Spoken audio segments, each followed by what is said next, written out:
guys. Welcome to, it's an idea that I've had for quite some time.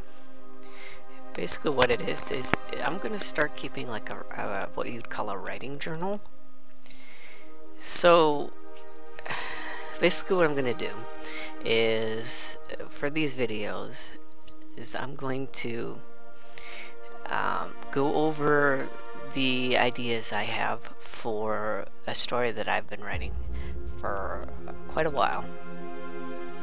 I'm not going to show you the story yet, but I'm going to go over like certain settings, characters, and ideas that I have for it. So I hope this will do much better. I mean, writing is, it's a big part of me.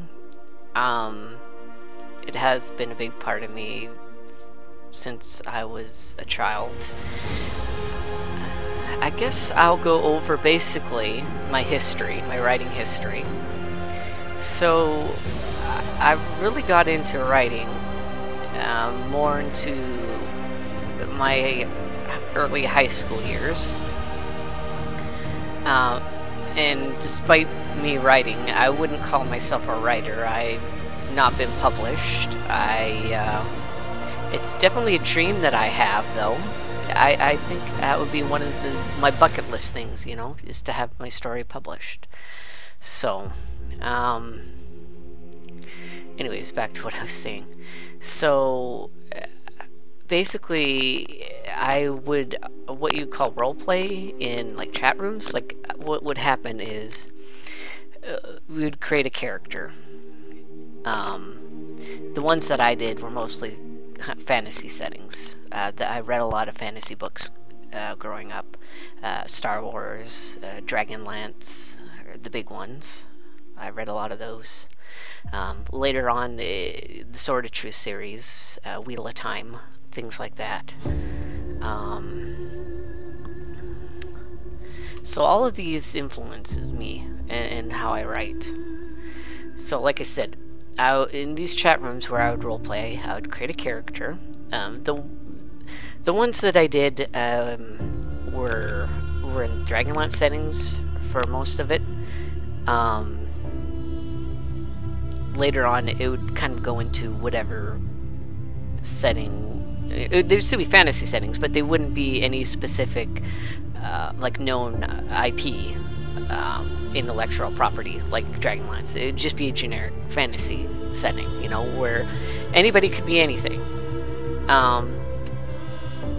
So you create a character, right? And then you would join in with, you know, the other people in the chat, and together you would create this story, right? And that's basically how I got my start. And that's kind of one of the reasons I really wouldn't call myself an actual writer. But that's how I got started. So, anyways, the setting for my story is I came up with a world. It's a fantasy world. Think, you know, Dungeons and Dragons, that kind of stuff. But you kind of want to be careful too, because there's so many generic, you know, fantasy worlds out there. You definitely want to have something different about your world that makes it your own. For mine, that's what I'm gonna get into. So I called it Illyria. Now I'm actually going to. I've kind of looked up the word here. Let me see if I can look it up. I don't believe it has any. It is Illyria. In classical antiquity, Illyria was a region in the western part of Balkan Peninsula inhabited by the Illyrians. It's kind of interesting that it actually does have real-world implications. The prehistory of Illyria and the Illyrians is known from archaeological evidence. The Romans conquered the region in 168 BC in the aftermath of the Illyrian Wars. The Roman term Illyrius was sometimes used to define an area north of Aos Valley, most notably Illyrius proper. So it's definitely got that real-world history to it. My setting, though, has different functions. For me, what sets my what sets my setting apart is that while it is fantasy, there's also science. And now I don't mean sci-fi like Star Wars, I mean like science. That's what I'm trying to get into. Like, it's hard for me to explain. I'll try to explain as much as I can.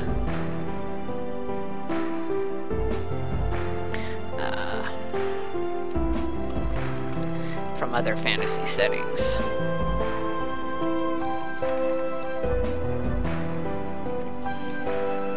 Okay. Alright, so that's that. Alright, so what do I mean by that?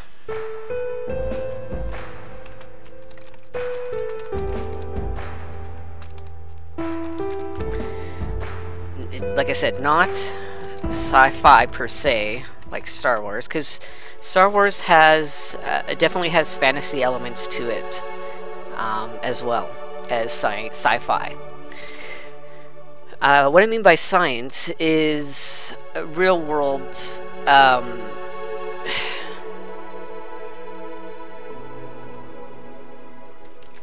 don't want to say quantum, because this is really heavy subject matter, and I'm not going to pretend like I'm a physicist or anything like that, because I'm not. I just watch videos on YouTube about it. Mostly like, there's that German, it's like Kurzgesagt. In a nutshell, Kurzgesagt. I think that's how you spell it. I'm kind of curious as to how you pronounce it, but I don't think there's, let me do dictionary, because I'm curious now. It's basically just a German saying. I believe it's German. Yeah, it is German. Meaning, in a nutshell. And that's a video on YouTube. They do a whole bunch of like science videos. Also, there's Space Time, PBS Space Time. I watched that too. What I found fascinating about quantum physics is that things aren't. What do I want to say? They're not.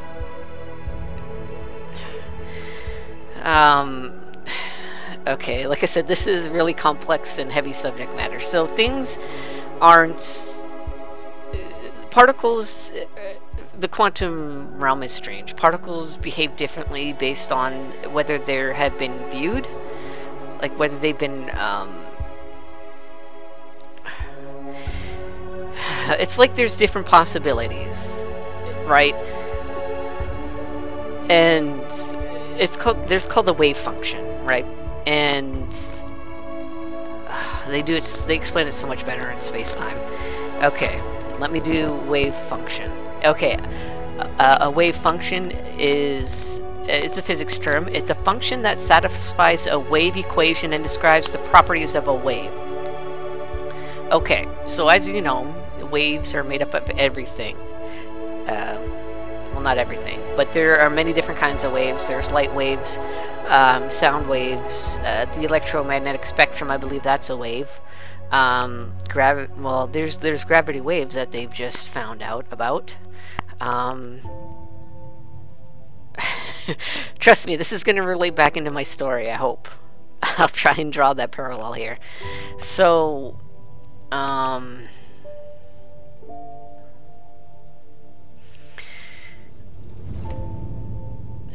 So, what is that? What did they turn in space-time? It's called, I want to see if I can find out. It's like a pattern that particles make when they go through two slits.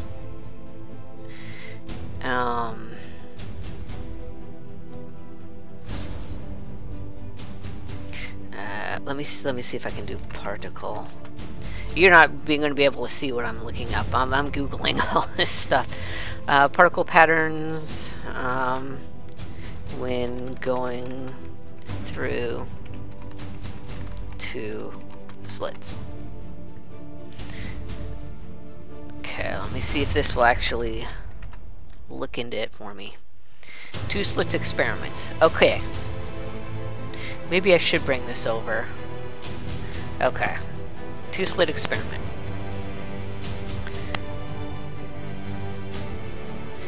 Okay. This is some heavy duty stuff. So they produce an interference pattern. It's basically what I'm looking at here. Let me look that up instead. Interference. Oops, spelled that wrong. Interference pattern. Okay. Let me see if I can get maybe like an image of it. That's kind of what I'm looking at. This is right here is more of what I'm thinking of. So basically what happens is these, it's like I think it's a laser that they shoot through these two slits. Basically what happens is they create a, like, no matter what beam of light, it always creates the same pattern. It's really complicated. So how is this going to tie in to what I'm trying to explain? It's like, okay, basically the overall gist is it's like Schrodinger's cat. Everything is possible until it's not. It makes sense in my mind, right? And it makes sense, like, for something to be possible, it has to be, for it to become possible, it has to be a possibility first, right? It's really hard to explain. Like, sure, it's possible for me to be sitting here at my desk talking to you, but it's also possible that I'm at work, right? I could be at work too. Not necessarily at the same time. Well, not at the same time, because space is different, right? I'm talking out on my bubbles. Blah, blah, blah.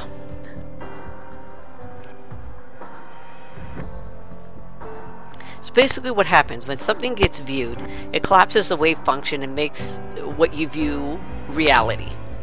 It's the difference between a possibility and a reality.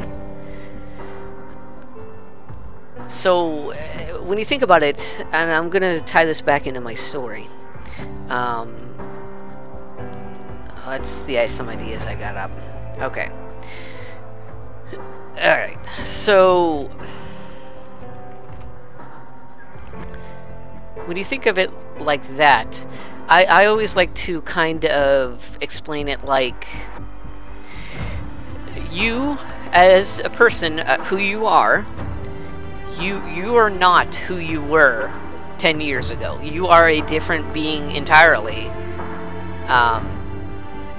What you've experienced, the atoms in your body, the cells, they've all been replaced. So, are you technically who you were 10 years ago? I would argue that you're not.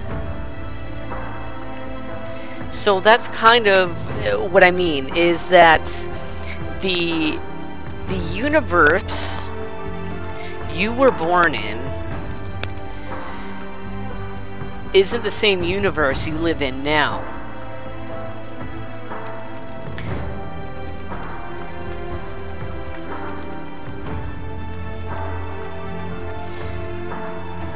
And what has changed? What is it that changed that? Time. Time. Time changes that.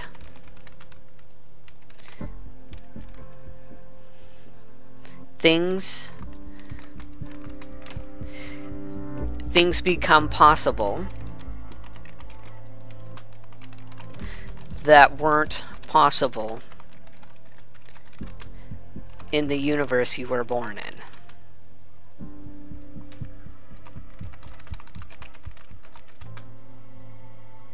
As you travel in time, you get further and further away from the universe that you were born in.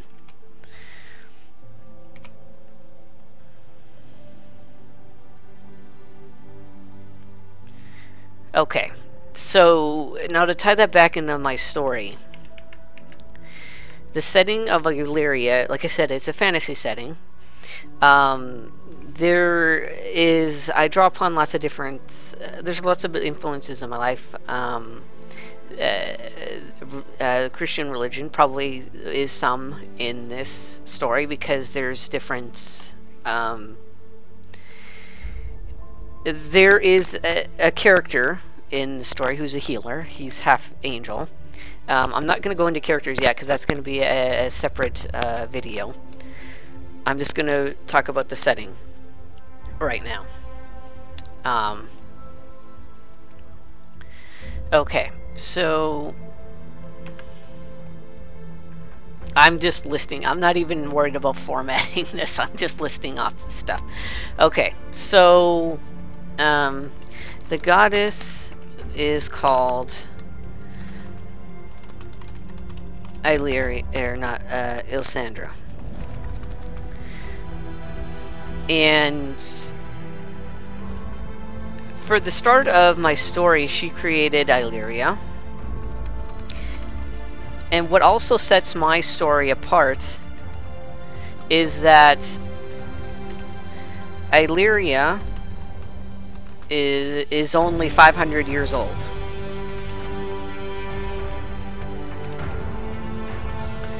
Now, I really push for that because I like to. There's stories. I mean, like, it's important to have a backstory, like a background for your setting, right? You want to have that history to draw upon for ideas. But for me, like, I'm gonna use Dragonlance setting as an example.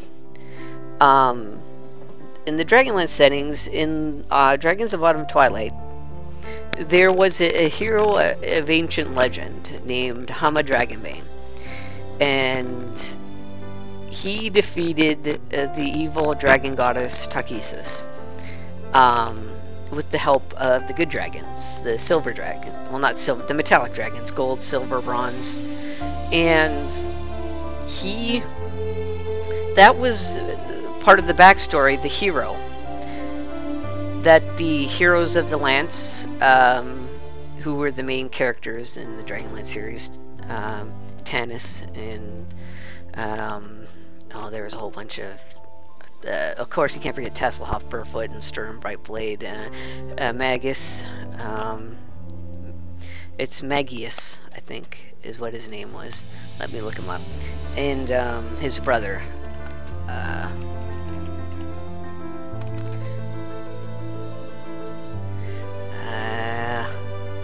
No, Magius was the friend of Hama. Raceland. Yes, Raceland was the Raceland Majir and Caramon. They were twin brothers. The thing about them, they were really interesting characters. They were kind of like the most popular ones.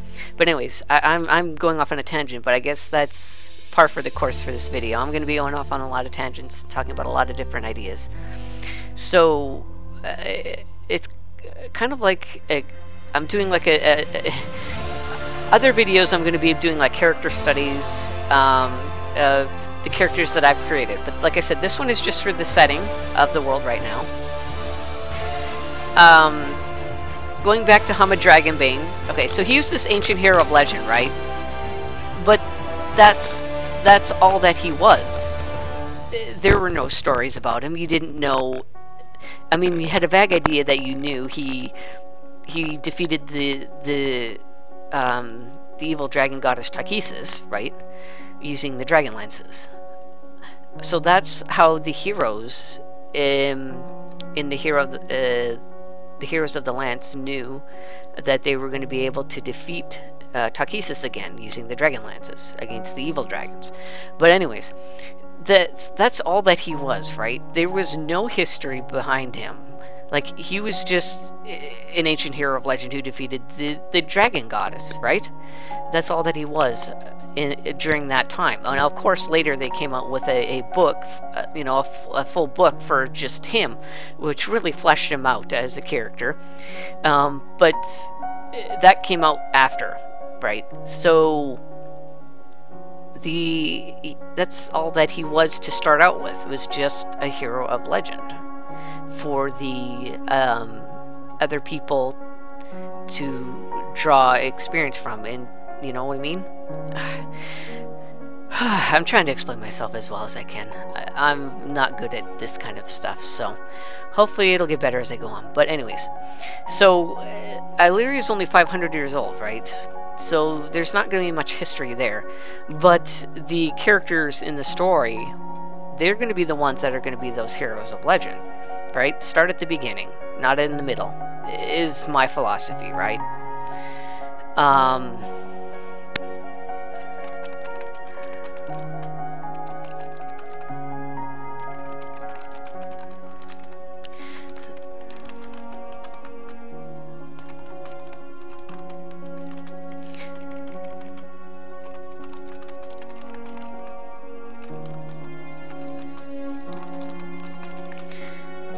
Okay. Alright, so the goddess Lysandra, she was created from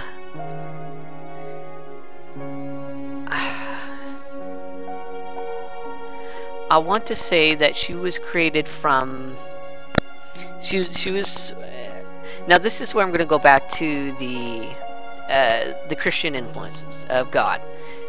In Christian theology, God always was, right? So that's what this goddess is too. She always was. Nothing came before her.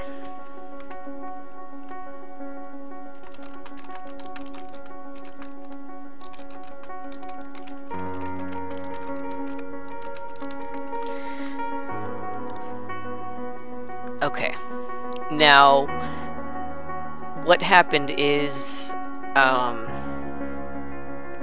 I said, she created the world. The first thing she created on the world was a source of life.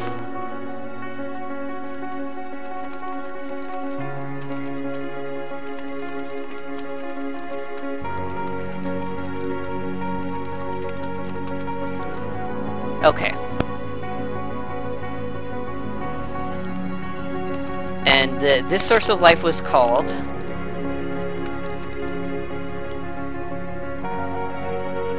the World Tree. Now I know what you're thinking. The World Tree has been in Nordic mythology. It's been in a lot of mainstream media. Secret of Mana had a mana tree. Tales of Symphonia had Yggdrasil, which is the actual Nordic name for the World Tree. It's suffice to say it's been done, right?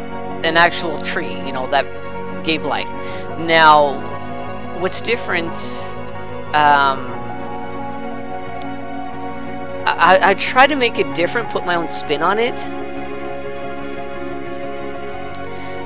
The World Tree isn't a tree. That's just a name. The World Tree is... Okay.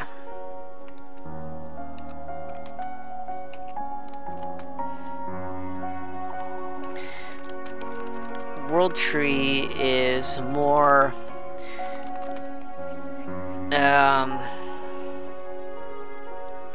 oh, how did I explain it? I had this explained. Okay, it's more of a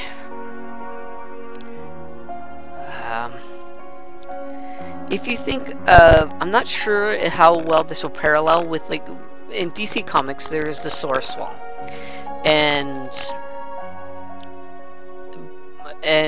apparently this behind the Source Wall is basically the meaning of life, the meaning of everything. It's how everything exists. So it's more of an abstract concept for why everything exists the way it does.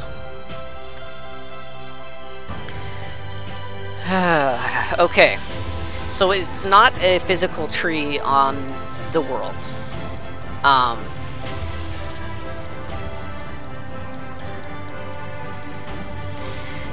Now, when the goddess created the world,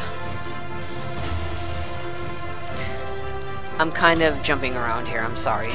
I'm just kind of going with what comes to my mind.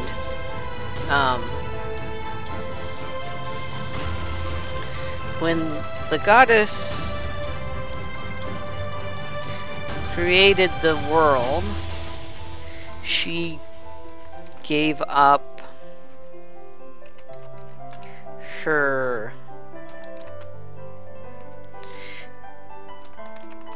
immortality and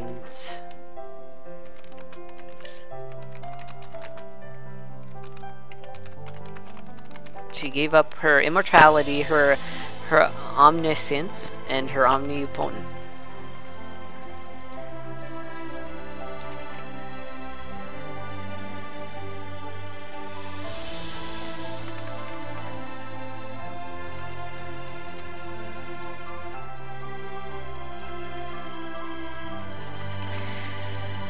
Okay, which meaning she's not all powerful anymore. She's not all knowing. She's mortal. I mean, she didn't give up her entire power. Now this goes back to, again, to Christian mythology, right? Pretty much what God did is he gave up his power to become mortal, Jesus Christ, right? And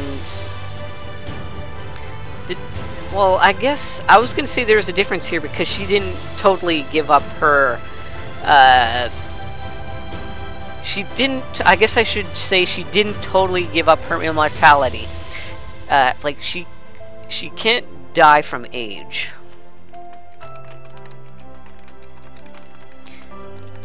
But she can be killed.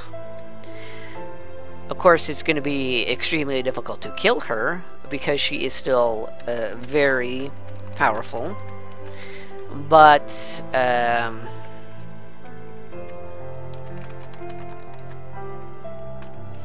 man, this is going on for a while. I probably should split this up. Okay, so yeah. Yeah, I'll stop it. Well, I hate to it because I hate to derail my train of thought, but yeah, I will stop it here for now. So I will pick this up next time. So Godspeed, stay frosty, guys. See ya.